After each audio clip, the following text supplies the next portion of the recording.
If you haven't heard yet, I just launched Future of Work Leaders, a global community of the world's top people leaders shaping the future of work and employee experience. If you are interested in learning more and requesting an invite, and if you are a chief human or chief people officer, then head on over to futureofworkleaders.com. Again, that is futureofworkleaders.com. Hey everyone, welcome to another episode of Great Leadership. My guest today is Kate Johnson. You may remember her from an episode I think we did a couple years ago now, back when Kate was the president of Microsoft in the United States, which I believe at the time was a $45 billion company, or you were responsible for $45 billion there, and now the CEO of Lumen Technologies, responsible for around $20 billion, 30,000 employees. And you can correct me if I have my facts wrong there. And you're also a board member at UPS. So Kate, thank you for joining me. It's great to be here. Thanks for having me. So did I get those numbers right on Lumen? That's kind of the recent stuff that I read. $20 billion, 30,000 employees. Yeah, I mean, we're in the middle of some divestitures, so depending on where they snap the chalk, Yeah. dictate what they write about. But it's a Fortune 500 company, and Yep. we've got, a lot going on, and I'm excited to talk to you about it. And so one of the things that I read, or at least where you're appearing quite a bit as of late when it comes to media and news stuff, is around changing the corporate culture. And there were a couple of headlines that I read, Kate Johnson changing the corporate culture at Lumen, or, she's going to transform X, Y, Z. And I thought maybe we could take a step back first, and you can introduce Lumen as an organization. What do you guys do? And maybe even before we talk about culture, why did you even take on this role? Because you were in a very comfortable position as the president of Microsoft United States. What is it about this role that drew you to it? Oh, so many things. So I'm a huge lover of change, leading change, super complex problems. I love this notion of putting people first. And all of those things represented the opportunity at Lumen. Lumen Technologies is a networking company. Think about us as traditional telecom meets tech. So we've got an incredible physical network where we run, we basically digitally connect people, data, and applications quickly, securely, and effortlessly. That is our mission statement. It describes both the physical network, but also this notion of to bring more value to customers. We're moving up the stack and creating more advanced services to help them secure it, to create and bring edge cloud capabilities to them so they can push their compute workloads, Okay. wherever they need them to be able to consume the data. So that's who the company is. Okay. But, if you know anything about telecom, super duper amounts of pressure on the Yes. business models for, how do you get more value out of the physical network? And how do you stop the commoditization of that, that value proposition? How do you address sort of voice customers who haven't yet moved to new technologies and are kind of, lagging, but there's a slow churn and decline in the business model? Lots and lots of pressure there. Yeah. And that's what made it complex and interesting. So And you wanted the pressure. I wanted the opportunity to transform and to disrupt. And I think we are ripe for doing exactly that. Yeah. Well, it's funny. I talk to a lot of CEOs, and one of the things that they always tell me that helps make them successful is they take on the hard jobs that a lot of people sometimes shy away from. The Right. complicated jobs, the jobs with risk. They get out of their comfort zone. They know they're in good spots. And I always ask them, well, why did you leave? You were doing so well. You didn't have to. And they're like, well, I needed to grow. I needed to learn. I remember it was the CEO of Accor Hotels, Sebastian Bazen. And he said, look, I'll be honest with you. And he's like, everybody on my team knows this. The second I stop learning and growing at this company, I'm going to quit as CEO and I'm going to go do something else. And I was like, wow. Yeah. You don't really hear a lot of people say that Right. these days, right? We want to be in our comfort zone so much. So let's talk a little bit about the culture aspect. So transform the culture. So you get to Lumen. What is the culture like that it needs transforming? I mean, was it like this terrible, toxic, horrible environment, and you're like, oh my goodness, this got to change? No, definitely not.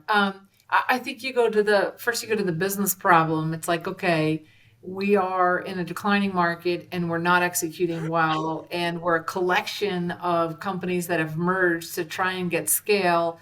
We've been operational efficiency focused, trying to chase those dyssynergies, when or chase the synergies and get rid of the dyssynergy when we conjoined the companies, or merge them all, and that inward focus um, becomes a part of mindset and culture over time. If you're going to transform this company, if Lumen Technologies is going to pivot and get to growth, then what we need to do is start with the people and the mindset of who we can be. So it's not just, okay, we're just going to change the culture and then I'm going to move on to the next hard thing. It is a multifaceted, incredibly complex plan that required, or is requiring so many things. But we started with spending the first 100 days around clarity. We clarified our mission. I said before, it's to digitally connect people, data, applications quickly, securely, effortlessly. The reason why I did that was because we'd kind of lost our way on who we were. We were doing a little bit of everything. Are we a cloud company? Are we a telecom company? Are we a tech company? Are we a voice company? Like, who are we? And so that's the mission, and everything we do should accrete to that mission. The next thing is you got to get the right people in the right roles.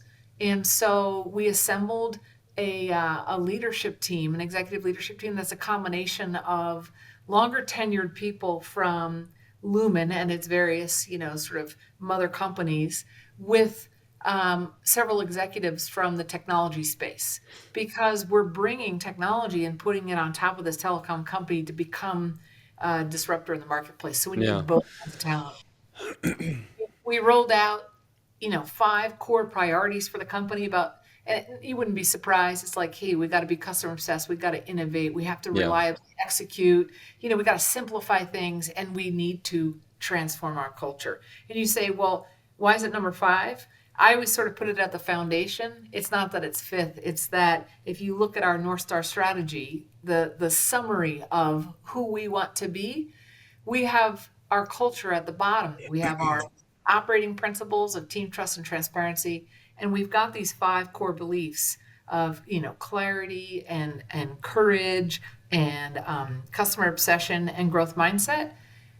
Together, that Yeah. defines our aspirational culture, and it's the culture that can enable change. It's the culture that can enable our pivot from who we are today to who we want to be, which is a telecom company with a bunch of great tech that brings incredible value to customers and is Okay. growing.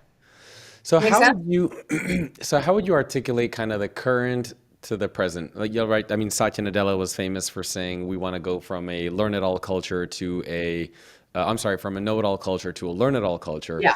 So Mhm. at Lumen, how would you describe kind of like where you are now? Would you say that it's a little bit more fragmented and siloed and you want to get to something a little bit more cohesive and aligned, or what's like the before and after if you had to summarize it? If I were to be as eloquent as the great Satya Nadella, I would say we need to go from a shift in mindset of playing not to lose Mm. to play to win. Okay. And the shift is massive. If Yeah. I'm playing not to lose, I'm reactive. I take time making decisions because I'm hoping the other people in the marketplace actually choose the wrong thing and give me an indication of where I can, go. I spread my bets thin across a bunch of different investments, because I don't want to be too bold with one or the other. I'm afraid to lose. And Yeah. if you're afraid to lose, you're not going to take a risk. If you play to win, then you clarify your mission and you say, these are the things that we need to do really, really well. And you reallocate your capital. And we did that. We made a very difficult decision in November to eliminate our dividend and to take all that capital and invest in a portfolio of change programs that will fundamentally change our Hmm. business processes and infrastructure to provide enduring value for customers. That's massive. Yeah.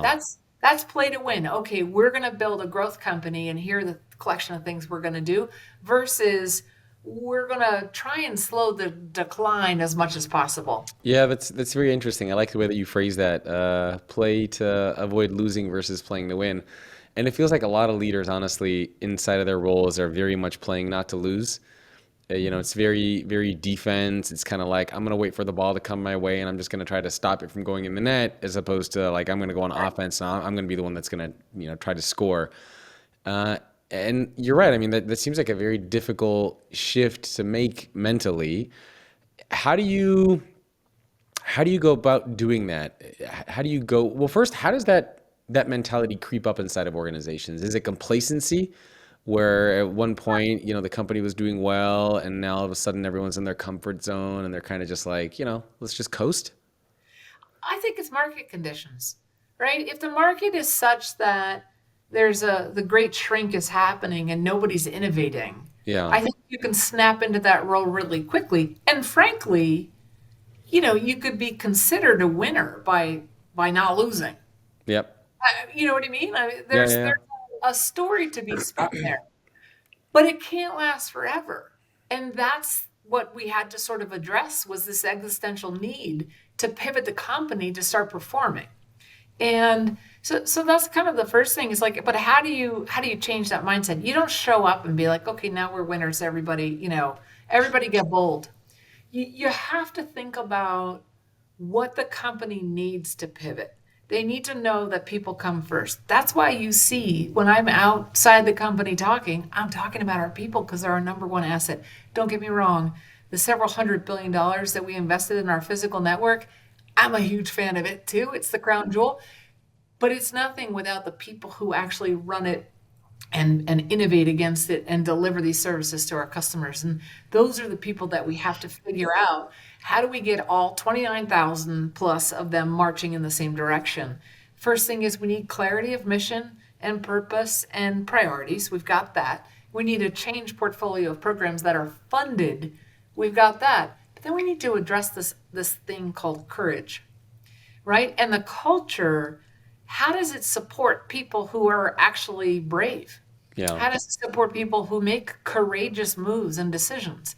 And like most corporate cultures, where they're in sort of the same situation, declining market, super tough couple of years with respect to performance, it typically doesn't reward the bold or courageous human. In fact, that's oftentimes discouraged because you're in survival mode. Yeah.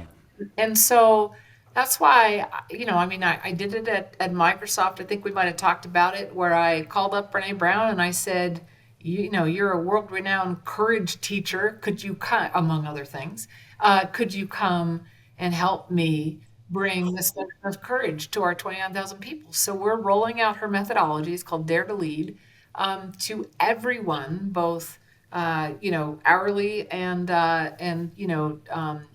non-exempt, and basically training them on how to have really tough conversations, speak truth to power, point to areas where things aren't working well, and get them to rumble and figure out how to fix things, how to really understand how values play into teamwork, how to help each other build trust more quickly, because there's oftentimes a lack of trust in these cultures where you're playing a lose last and you're Yeah. just Yeah. trying Yeah. to survive. And by the way, remember, trying to survive in those cultures where the company revenues are declining every year, there's layoffs every single year. Yep. So you are literally playing a game of survivor. And if you put that on top of everything that I'm talking about, it really does drive a lot of the behaviors. And then the last thing is resilience. You know, when you skin your knee or you fail and you don't know how to get back up and get rid of the voice in your head and keep going, it can be very demotivating, Yeah. and it basically precludes you from ever taking risks. So those are the skills that we're working on. We've trained the top 200 people at the company already. We're rolling it out to the director communities, about 1,400 people. And then we have a year-long contract where we're cascading that work and training out to the entire company. Yeah, that's fascinating. Yeah, I like that you mentioned some of those things. Actually, I don't even know if I shared this with you. So I have a book coming out later this year called Leading with Vulnerability, which kind of Awesome. builds on some of that stuff too, which is a very, very important theme. And so I interviewed 100 CEOs and talked to 14,000 and surveyed 14,000 employees, really looking at that kind of vulnerability aspect inside of organizations. So I love that you bring that up. Yeah. So maybe kind of taking a step back to culture, how do you know, and I suppose a lot of leaders are probably wondering this as well, how do you know when it's time to change a culture? Because you're in it, and I suppose for you, you came from a different company, you were outside, and it was maybe easier for you to identify the change needed to happen. But sometimes, leaders of teams or leaders of functions and even organizations, they're in that culture so much that they probably don't even realize that anything needs to change. They Yeah. probably assume that everything's fine because they're there. Are there some kind of, I don't know, warning signs or red flags to pay attention to when you take a step back and say, hey, wait a minute, we probably need to make some cultural changes here because the direction that we're going in is not the best one? So I'm a huge fan of third party assessments of where you are, but it's got to Okay. start with your performance, right? So I'm not investing in changing our culture just to deliver a great employee experience. My job is to deliver return to shareholders. Yeah. And that's going to require customers who are really, really happy with us and loyal to us, which can only be achieved by employees who are happy with their jobs. See, so it's like third derivative, but you actually start there because that's how you drive great performance is you get the Yeah. culture right. So anywhere where you have gaps in performance, I would suggest take a look at the culture and seek help from the outside. Because if you look, go to the outside, go to any one of these, Fishbowl, Glassdoor, etc. What adjectives are used to describe your company? Yep. Because what those people are saying, if you're a CEO and you say that's not true, you're wrong. That's their perception and they're living it. And so that's your reality that you sort of have to deal with. I think that's kind of the way to think about it. Is you want performance, you got to have the right culture. There are some companies that are just growth rockets, right? That they have a founder who came up with an incredible idea that's the one in a million, Yep. and it's hugely successful and it takes off, but they have a toxic culture. Over time, it almost always catches up with them. I can't think of any exceptions to that rule. And then they have this thing where they're like, remember when we used to be great? What happened? Oh, well, now we have fear. We had to be the smartest person in the room. We had bullies. We had this, we had that. And they got to go back and fix all that. Yeah. So I guess part of it is paying attention to signs that you might notice. Part of it is getting other people's perspectives, third parties, and part of it seems like also is reliant on having a little bit of self-reflection, where maybe as a leader, you periodically, I don't know if you would do it every month or every quarter, or just kind of take a step back and say, are we doing things, do we have the right culture that we need now to, go through the next year or 2 years or 3 years? So probably if three of those things together would be useful. Anything else you would add to that? Yeah, the CEO can't actually tell you what the adjectives are. That's one thing Ah, that I've learned, and senior people, because they're not the ones seeing the behaviors, right? Everybody okay. shows up in the boardroom in a completely different fashion than Yeah. one or two or three or eight layers down. And so the people with the answers, the people with the truth, are not at the top of the company. Those are the people that are setting the behaviors. And unless they're the most self aware people on the planet, they're Yeah. not going to be able to describe what the culture is for the people who are living it. Oh, okay. So, well, that adds, I guess, another challenge to that. So then what do you do there? If you as the leader can't be the one to give the adjectives, I guess you need to create that space where people can have that conversation and you just listen and observe instead of tell. Yeah, I mean, there's a lot of different, approaches. The third party is super helpful. What we did at Lumen, which I'm excited about because it really seems to be giving us transparency and truth, is this notion of here's who I think we need to be. The common denominators of successful digital transformations with respect to culture, Yeah. growth mindset, courage, clarity of mission and purpose. Every company that's done really well has had those Hmm. as key attributes of the culture. So I didn't just invent them and say, this is who we're going to be. I was like, okay, what did we have at Microsoft? What did we not have at GE? What did we have at, other companies? Let's look outside, bunch of books. There are books dedicated to this. You're writing one, Yeah. leading with vulnerability is this key. If you're not vulnerable, you're not going to be open to getting it right. You're going to show up and think you're right every time. And that's Yeah. just not going to work, right? But the leadership team can bring the aspired culture description to the people, and the people can say, we're close or we're not close, but you have to have this open dialogue. And one of the things that I did at Lumen, which was an incredible learning experience for me, is I would host 5 to 6 people a couple times a week in the VP community. So VP plus, we've got about 150, 175 of them. 5 or 6 for an hour, and I would just say, "What do you want to talk about?" In a virtual call. Yeah. And at first, everybody was like, "Zip it." And then once we launched the strategy, they would start poking on it and like observing it, sort of reflecting on it, talking about it as if it wasn't theirs. And over the course of the couple of months, when we rolled it out and asked them to roll it out to their people, the questions went from, asking about the strategy, about the culture, and all those things to more of owning it and saying, hey, I'm trying to roll this out to my people. What do you think about this? What do you think about that? I started doing the same kind of casual meetings, this time with larger groups, 20 people at a time, with the director plus community.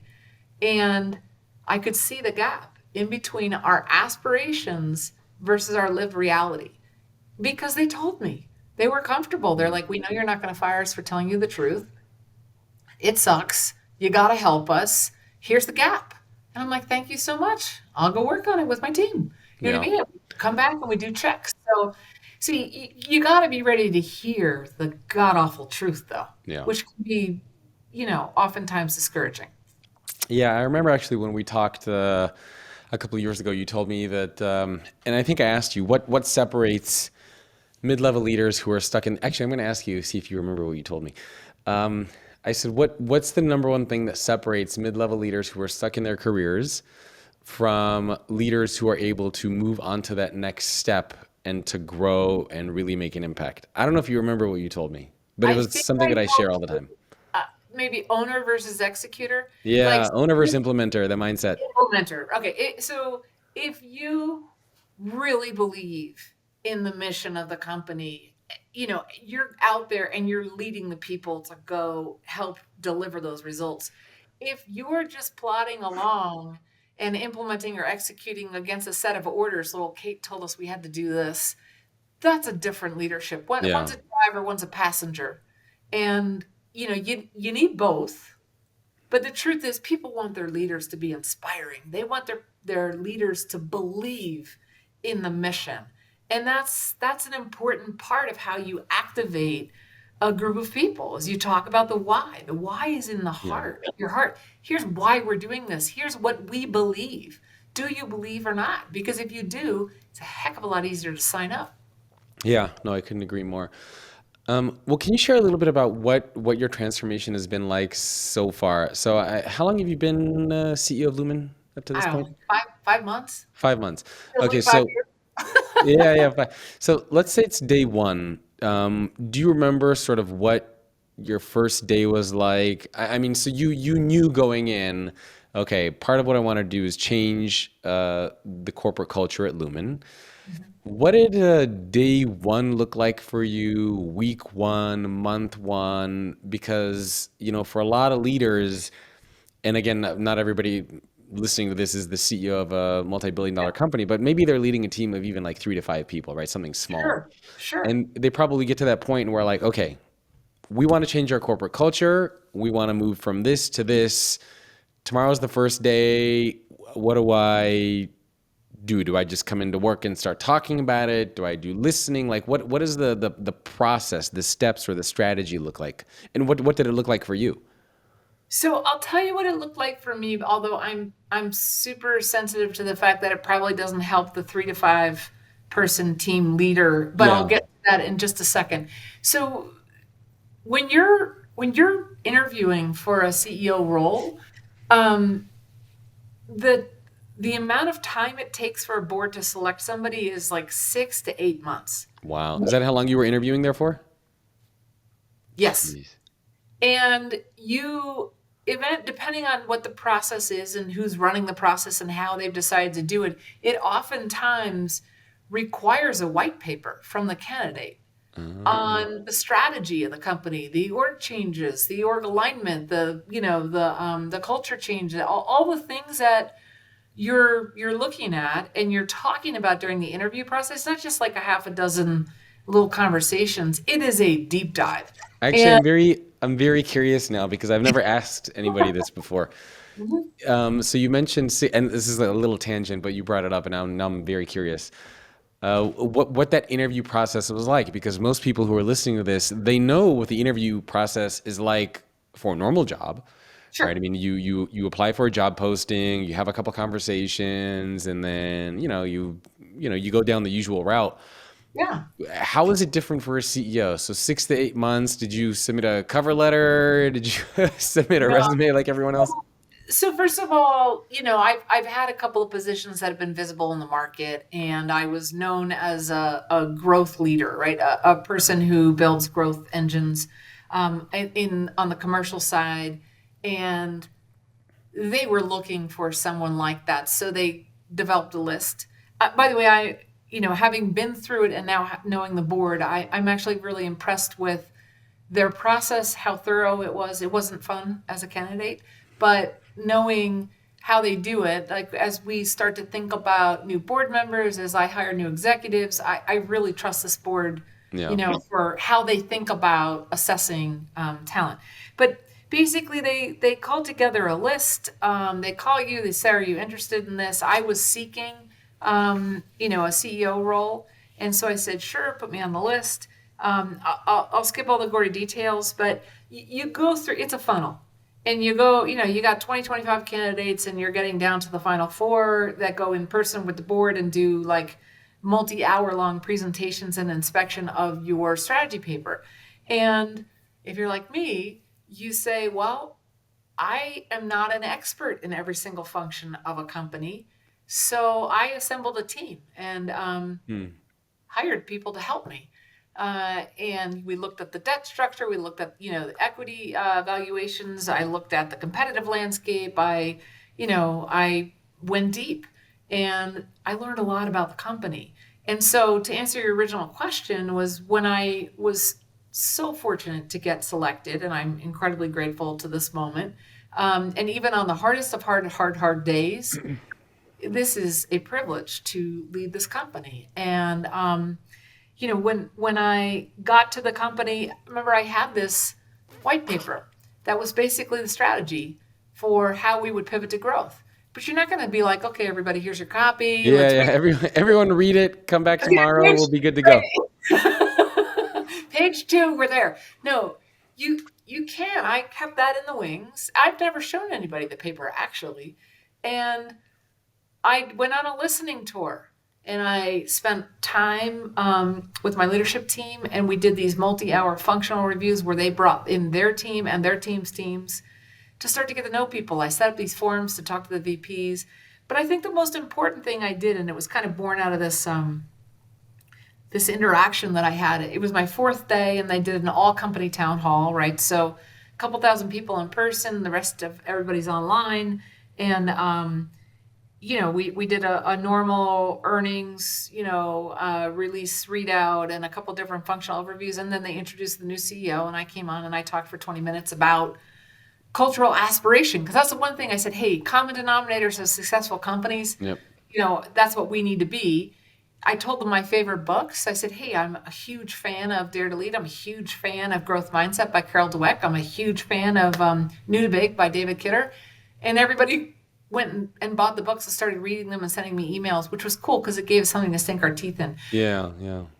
But there was a woman in the audience, Jacob, that raised her hand during Q&A, and she said, can you please tell me what this company looks like in 5 years? Hmm. And I said, it's my fourth day. No, I cannot. But I will tell you that we're going to run a process where together we figure out what this company is going to look like in 5 years. Yeah. And I can tell you the one thing I know for sure is we're going to win like hell. And everybody got excited about winning and this idea of, that's the goal is how do we pivot to growth to win. And right after that, I went back in and met with, the senior leadership team, the SLT, and I basically said, okay, we have to assemble a North Star team. I want each of you to give me your best performers. We're going to put them in a room for 5-6 weeks, and they're going to build out our strategy, our mission, the cultural aspirations, dive deep into customer problems, interview customers, interview Mm. partners, interview other employees, and get them involved. And that North Star strategy deck became the foundation for our turnaround, for our reset. And if you compare it to my white paper, it is not one for one. But Yeah. what I know is the white paper helped me ask the right questions, and the people of Lumen know what we need to do. Yeah. And the combination was very powerful. And by the way, what you said there, that's so when I talk about leading with vulnerability, that's actually, I think you gave a perfect example of that. And so I think one of the challenges, and it's I guess I haven't really shared this before since the book's not coming out till October, but I don't think we need more vulnerability inside of organizations. I think we need more leading with vulnerability. And so to me, vulnerability is this idea, for example, if somebody asked you, can you share where the company's going to be in 5 years? If you would have said, no, I can't, I'm sorry. Like that's vulnerable, but that's not leadership. Right. So the big difference is to say what you said is, no, I can't, but what I can tell you is we're going to win like hell. I can tell you that we will come together to figure it out. And so that to me is the difference between being vulnerable versus leading with vulnerability. And Yeah. oftentimes I think what leaders forget is that you need vulnerability plus leadership, not just the vulnerability piece. So I love that example that you mentioned and brought up there. Do you remember where you were when you found out that you got the CEO role? Did you just get a phone call randomly that says, hey, pack your bags? I do remember where I was because it's a bit of a moment, and it was a happy time for me. I was drinking coffee, and I picked up the phone, and I with my husband. He was sitting next to me, and I did not tell him who it was, and I just said, "Hi, this is Kate." And it was a recruiter, and he said, "Well, I have some good news. Are you ready for it?" And I ran Wait, inside. a recruiter called you and told you got the CEO role? Yeah, a retained search firm. Oh, I Oh would have yeah. thought like the CEO or like the executive board member or somebody would have been like, "Hey, Kate." Hey, Kate, they want to remember what you got the job, but now you got to go through this conversation around all the details. And Yeah. before there's, any champagne uncorked, you have to go through that grind. And then you have a really nice handshake and high five with the board members and the chairman and everything, and That's it kind of interesting goes that it was the recruiter that calls first. That's fascinating. Huh. All right, so getting back to the culture piece, and sorry I digressed there. I'm just very fascinated in kind of that anytime, anytime. what that looks like. So we were originally talking about where to begin, and you mentioned doing the listening. You mentioned you did Yeah. this white paper, and so what's the next step after that? And by the way, I think that's also very relevant, even if you have 3 to 5 people, right? As you sit down, you go grab coffee with them, and you say, "Hey, did you tell me what's going on? What are your challenges and frustrations? I'm not going to fire you, right? I'm not weeding you out here." Yeah. And then what's next? You tell them what you learned. So that's the most important part is the closed loop. Hmm. Here's what I heard, here's what I heard, here's what I heard. The problem is when you have 29,000 people, you have to do it a bunch of different ways. People consume information in different ways. So whether it's email or videos or live calls, everybody has their preference. So you have to do them all. And so after 30 days, I filmed a short video that basically said, here's what I learned from listening to all of you. Here's what we're going to do about it. Here's what you can expect from me in the first 100 days. And I listed 5 deliverables. And then from day 30 to day 90, which day 90 was my first earnings call, I basically dropped video updates as regularly as possible and spent as much time doing pop-up town halls and meetings to tell them where I was against the 5 deliverables that we had agreed to Interesting. assemble as a team. And there was I think a fair amount of gratitude, also frustration because you can't stick the landing on all the details. And so they were like, well, that's nice, but you're still up here. And then, as I tried to get it closer and closer and closer to enough detail for people to consume. And by the way, we're Yeah. still on that journey because we're in the second 100 days, but Yeah. we've got a lot of work to do to bring our vision to reality. But communication is the essence. It's that closed loop. You can tell me anything, and I'm going to synthesize it and process it and vet it against other things that I'm hearing. And then we're going to come up with a plan, and I'm going to tell you about it. And then you're going to tell me how we're doing against that plan. And then I'm going to tell you what I heard. Yeah. Feedback loop. How do you create that environment where people can tell you anything? Because as you know, obviously you're a new CEO. People are like, who is this person? What is she doing That's scary. here? Scary. She's Yeah. telling me she wants to know everything. Like, what? Yeah, that's weird. How do you Yeah. create that space where people can actually uh, do that and they can trust you to do that? You build a container to say, here are the boundaries, inbounds, outbounds. You can tell me anything, but you're not going to believe that until you tell me something bad and I react in a way that makes you feel like it's safe. And I guess we've all agreed that the word safe spaces is a terrible phrase. It's like brave spaces. We're going to create brave spaces where you can actually tell me things and tell my leadership team things. And by the way, I'm not suggesting that we have this perfect, right? Like Yeah. we've got lots of layers of management and we have to figure this out. But modeling it to prove to people that you can tell me anything, we're going to get through it is really, really important. And in the beginning, there's confusion. Well, are you saying we're not accountable for anything? Because if I could say anything for anything, then I'm not accountable. Absolutely not. There's respect, there's professionalism, but you can't fix what you can't see. So you got to be able to see it, which is where the transparency, part of our culture comes into play. Once you start to really see those things, and by the way, you can't see it unless you have proximity. So what Yep. I'm trying to teach my leaders is get close, get supersonically close, touch it, see it, feel it. I did my first quantum fiber installation in Denver a couple of weeks ago. You can't imagine what I learned by sitting in a truck with this amazing technician who taught me how he gets his dispatch orders. We drove to the site. We interacted with a customer. We drilled holes into brick. We fed the wires through. We measured it. Like, I learned a ton about our reality of how hard it Yeah. is to do our job to please customers with that proximity. They start to believe you when you show up, when you ask questions, when you learn. And then there's just got to be somebody somewhere along the way who is just simply applauded for telling the truth in a public forum. And you hold them up. You hold them up and you celebrate them. Yeah. And then one more person follows, and then another person follows, and then this many follow. And then you start getting those points of lights everywhere. Again, we don't have the whole thing solved, Yeah.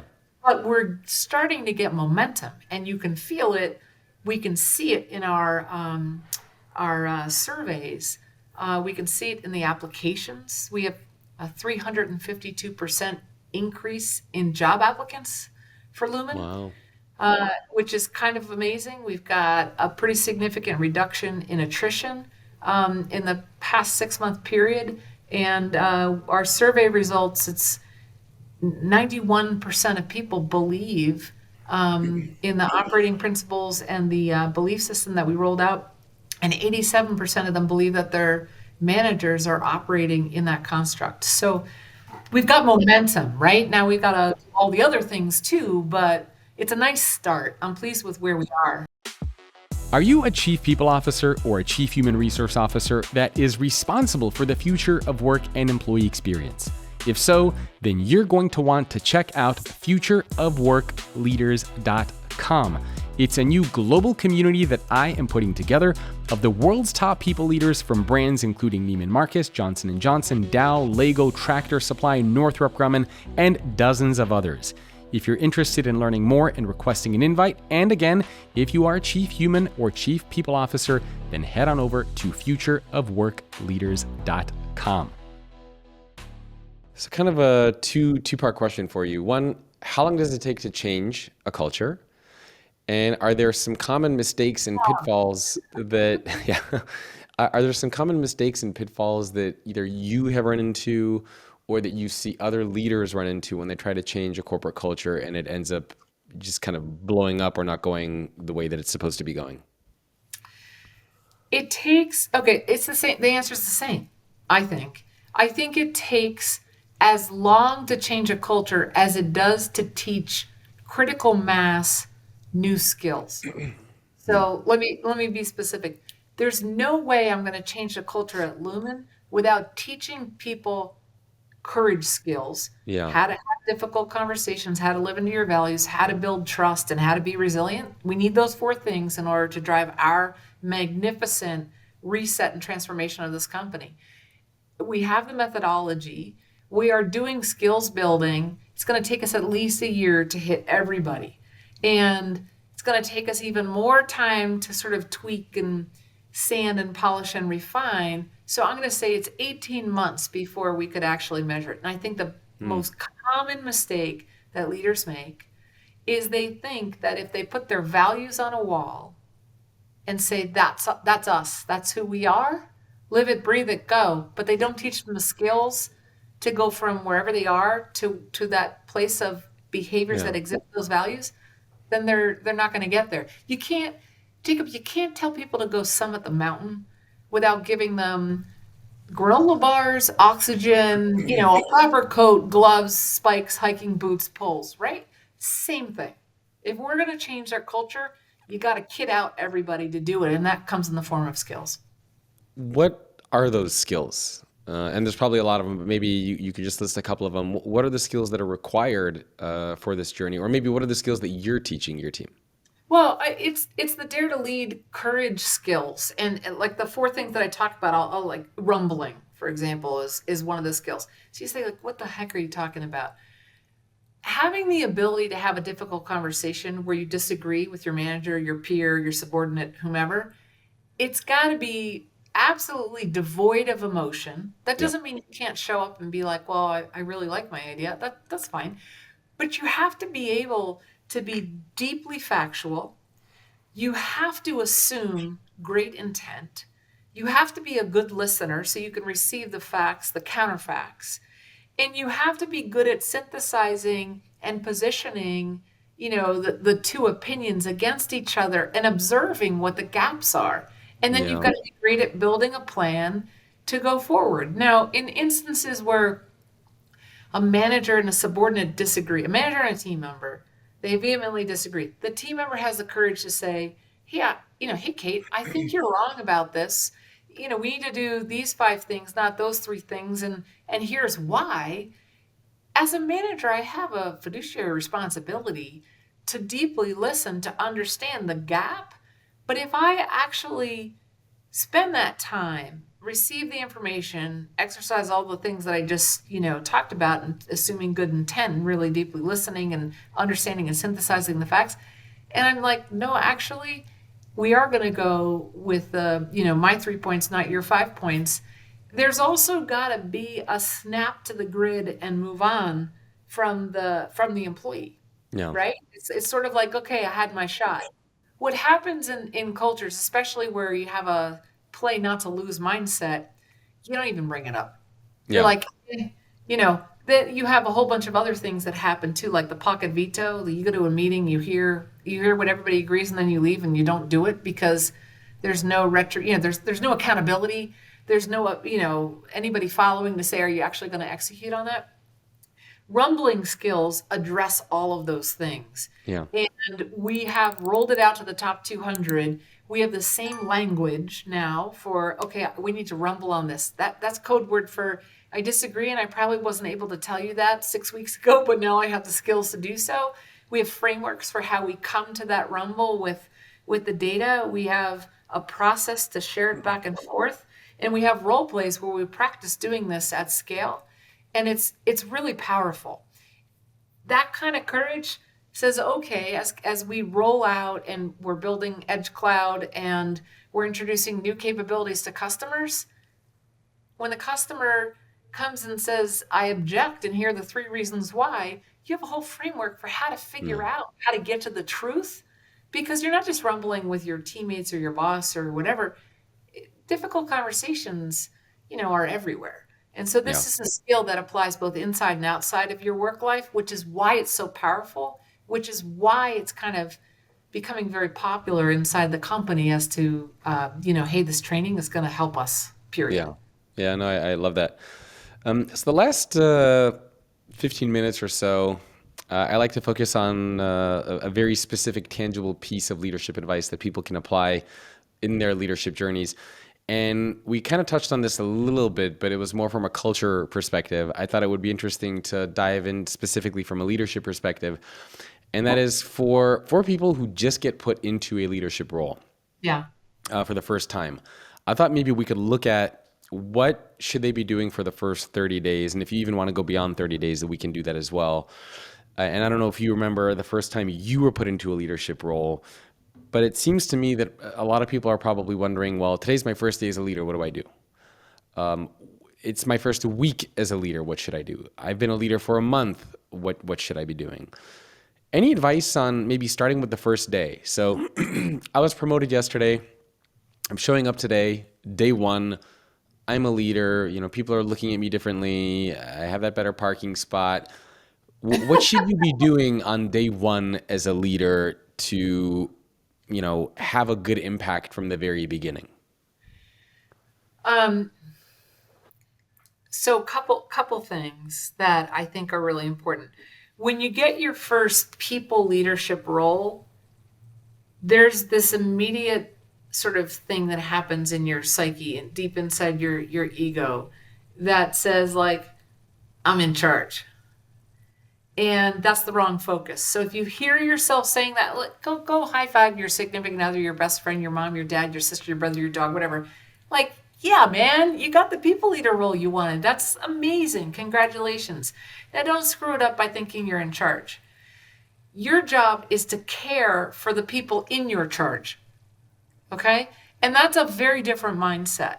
Again, it's about orienting yourself around the people. So whether you're leading a project or a function or a company, my Mm, mentor, one of my favorite coaches, said to me, "Hey, you're taking this role." He was a former CEO, and he basically said, "You do not run Lumen." And I kind of looked at him and he said, in this new job, you lead the people who run Lumen. And don't ever forget that. mm, Because as a CEO, my number one priority is to put the right people in the right roles so we can deliver against our goals. And that is always your job as a people leader. So your first, congrats on the parking spot. Congrats for being in charge. High five that special person and then ditch that. Get your mindset into caring about the people in your charge. And I think the best way to do that is to show up and just say, what do you think we should be doing as a team? Because you're not there to be right. You're there to help the team get it right. And oftentimes the people on the team know the answers. And if you were yeah. on that team, this could be terribly complicated when you get promoted within your own team to run, a group that used to be your set of peers. So listen to them, spend time doing that, and then marry the information that they're giving you with your opinion and your perspective on all the things that you'd like the team or the group or the organization or whatever to accomplish. But don't forget what's happening in the market at that time that you get that role. And if you Yeah. think about what's happening, I mean, look, it's 2023. Hybrid work is here to stay. Some companies say you got to come in. Some companies say we're going to sell all our buildings. Some people are in between. Lumen's an in between. We're hybrid. Um, Hybrid brings a ton of flexibility and a huge amount of loneliness. Are you recognizing that in your team?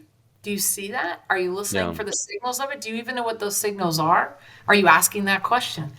People today, they want purpose more than anything. They want their leader to always start with why. Thank you, Simon Sinek, right? Because they can sign up more easily for things when they believe in them. So don't forget that this workforce is totally different than the one 20 years ago where we were kind of we thought, hustling for our worth was the single most important thing.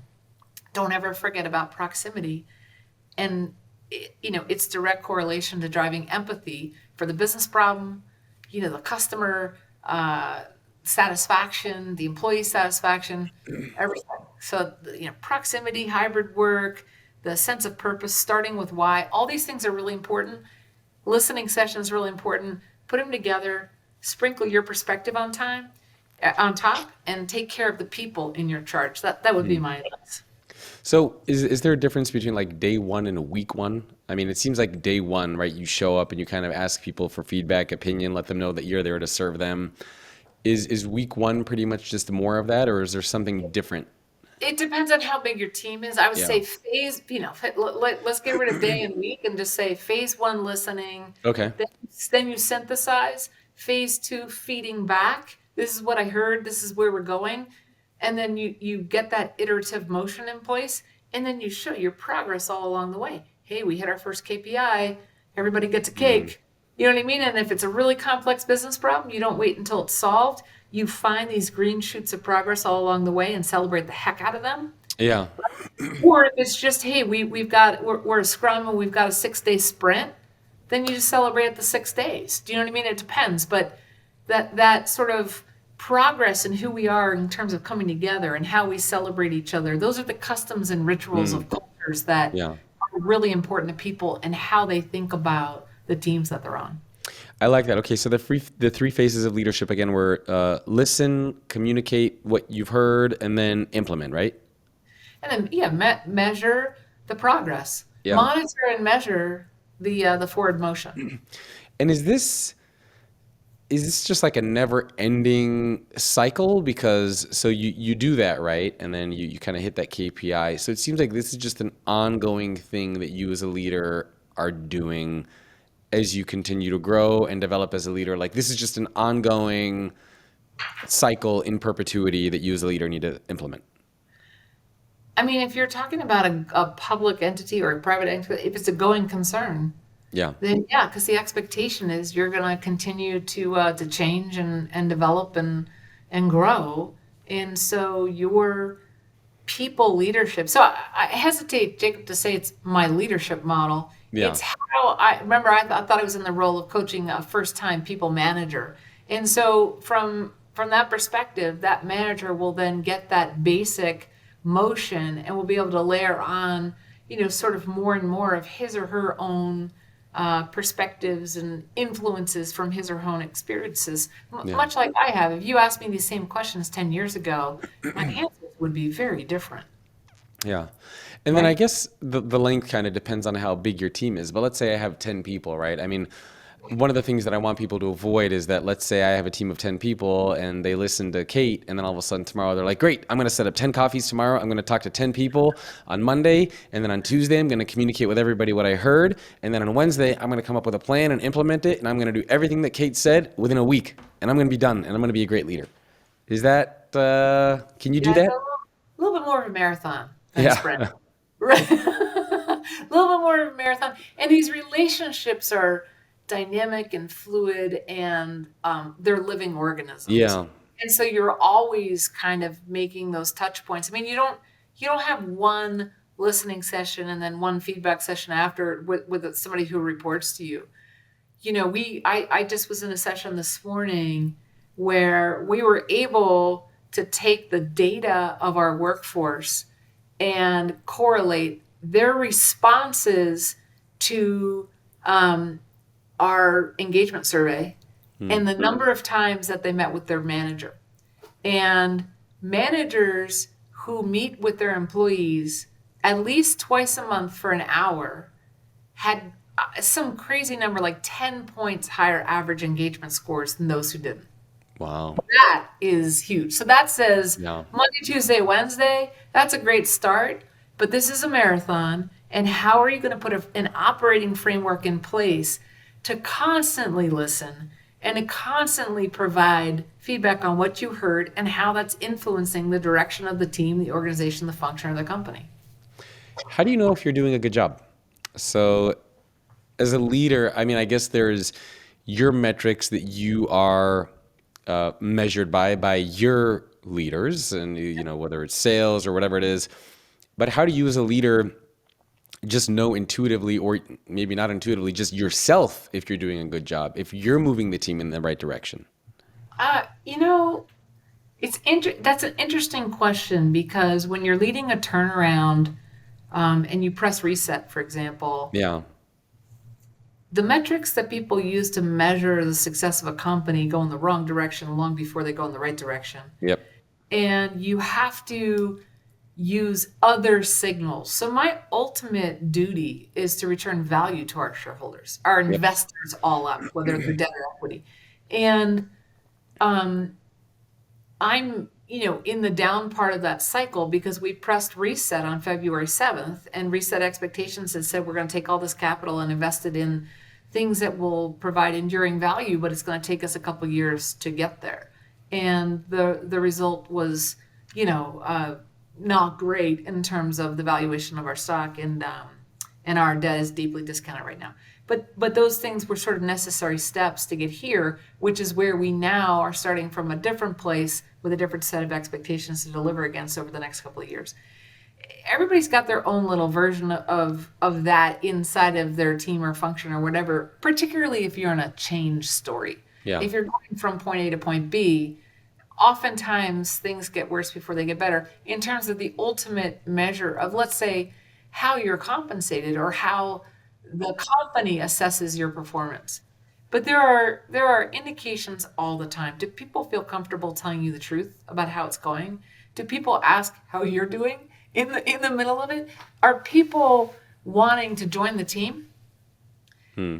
Because even though things are going poorly, they know it's going to be a great place to work and they want to be a part of the turnaround story. Are they willing to take the risk? Because even if God forbid the transformation doesn't work out the way that you had hoped, Yeah. they still had the time of their life and were intellectually stimulated and felt fantastic about the team that they're on. Those are the real measures of success. Yeah, that was going to be my next question is what happens if it doesn't go well?